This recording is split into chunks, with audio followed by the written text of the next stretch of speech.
Hi, welcome to episode 24, and today we'll talk about scheduling simple meetings in 5 minutes or less.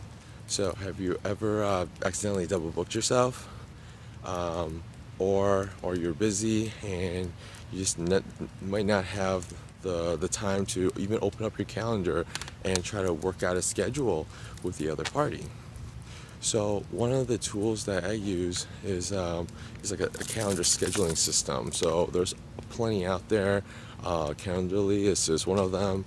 I'll post a few down below just to kind of give you some options.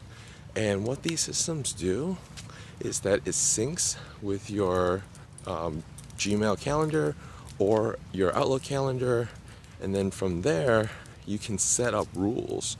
So rules like I don't want anyone scheduling time on the weekend or after 6, or from this time to this time or certain dates. And of course, if they see an event in your calendar already, it won't provide an availability of a date and time in that section.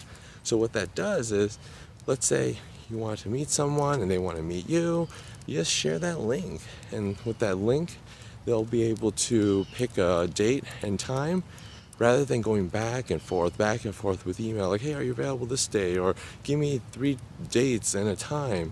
With this tool, you can just send them a link, and since your calendar is synced with it, you don't have to worry about sending them multiple emails on trying to figure out a date. So I hope that helps. Comment below if you have any tools or how you've used this tool that for your business. Thanks.